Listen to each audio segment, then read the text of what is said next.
Jamal West, a civil rights lawyer and federal investigator, was driving home from a late meeting with local community leaders. As a man committed to fighting systemic injustice, this was a typical evening for him, discussing ways to improve the lives of marginalized communities. He parked his car near a local convenience store, thinking about the cases he was working on and how he could further his mission for equality. Little did he know his life was about to take a sharp, unexpected turn.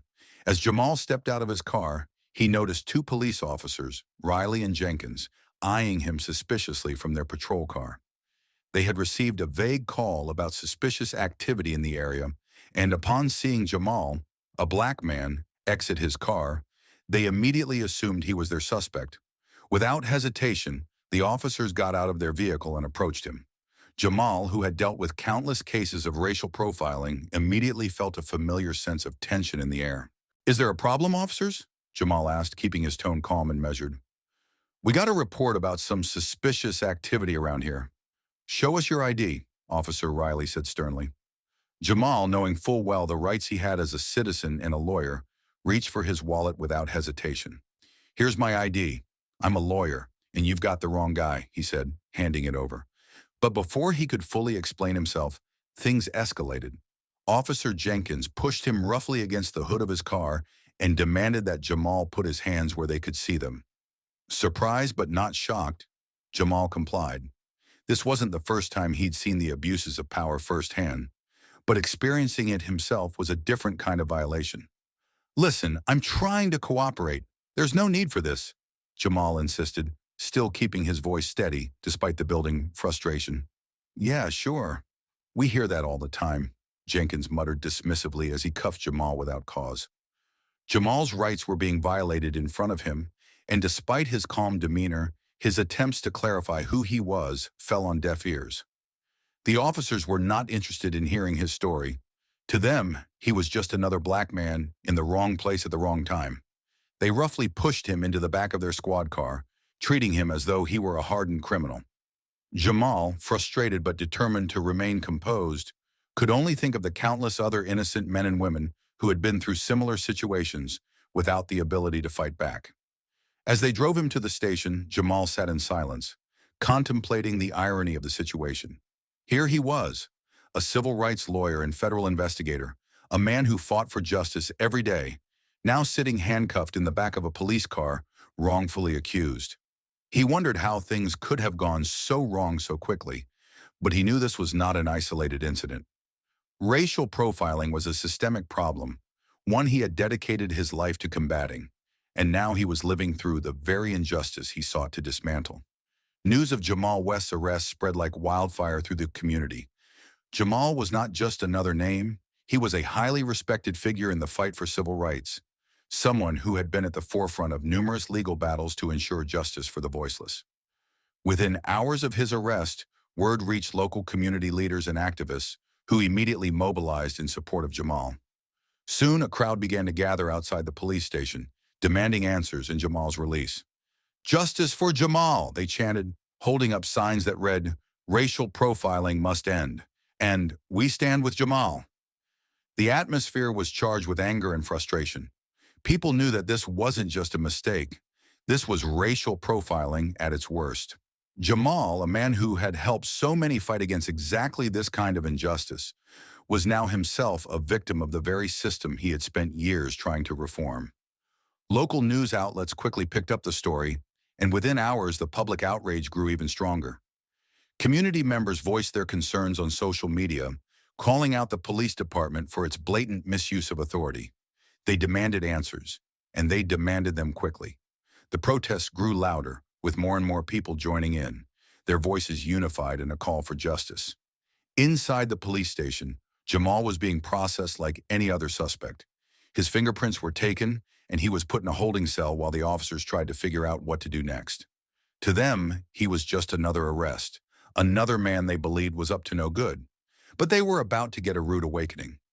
Meanwhile, Lieutenant Kate Thompson, a seasoned officer with a reputation for no-nonsense leadership, was reviewing the reports of the day's arrests. When she came across the name Jamal West, something clicked in her mind. The name was familiar, too familiar. She remembered reading about a Jamal West who had been involved in several high-profile civil rights cases. Curious, she decided to dig deeper into his background. What she found left her stunned. Jamal wasn't just any civil rights lawyer. He was a federal investigator with connections to high-level government agencies. He had been instrumental in uncovering police misconduct in multiple cases across the country. He had the power, the influence, and the legal knowledge to hold the entire department accountable for what was happening to him. And Riley and Jenkins had just thrown him into a holding cell without any real cause. "Riley, Jenkins, get in here!" Lieutenant Thompson barked, her voice echoing through the station. The two officers entered her office, expecting to be briefed on routine matters. Instead, they were met with a furious Lieutenant Thompson, holding up Jamal's file. "Do you two even realize who you've arrested? Jamal West isn't just some random guy. He's a civil rights lawyer and a federal investigator," she snapped. Riley and Jenkins looked at each other, their faces turning pale. They had just made a huge mistake, and they knew it. "Release him. Now," Thompson ordered, "and get the chief down here immediately. We need to fix this." Within minutes, Jamal was released from his holding cell. Lieutenant Thompson herself apologized to him as he was escorted out of the station. But by this point, the damage had already been done. The story of his wrongful arrest was all over the news, and the protests outside the station had only grown louder. People were demanding answers, and the police department was under intense scrutiny. The chief of police, feeling the pressure from both the public and the media, had no choice but to address the situation. In a formal press conference, he stood before the cameras and offered a public apology to Jamal West. "We deeply regret the actions of Officers Riley and Jenkins," the chief said, his face strained with the weight of the situation. "This department does not condone racial profiling or any form of misconduct. We will be launching a full investigation into the events that led to Mr. West's wrongful arrest, and we will take all necessary steps to ensure this does not happen again." But for Jamal, an apology wasn't enough. He knew all too well that words were just that. Words. What had happened to him was not an isolated incident, and a public apology wasn't going to change the deeply entrenched issues within the system. When he stepped up to the podium after the chief's remarks, his voice was calm but filled with determination. "I appreciate the apology," Jamal began, "but let's be honest, an apology doesn't fix the system. What happened to me happens to black men and women across this country every single day. The only difference is that I have the resources to fight back. Many don't. Many are silenced, humiliated, or worse, without ever receiving justice. We need real change, not just words." Jamal's words resonated deeply with the crowd, and the protests continued to grow. His arrest had become a rallying cry for a movement that demanded more than just accountability for individual officers. It demanded systemic reform. The community, galvanized by Jamal's experience, began organizing in ways they hadn't before. Local civil rights groups teamed up with grassroots organizations, working together to push for policy changes that would prevent racial profiling and police misconduct. Officers Riley and Jenkins were suspended pending a full investigation, but that wasn't enough to quell the public's demands for change. Jamal West's wrongful arrest had exposed a larger issue within the police department, and people were no longer willing to accept apologies without action. A week after his release, Jamal stood before a crowd of hundreds at City Hall. The atmosphere was electric with anticipation.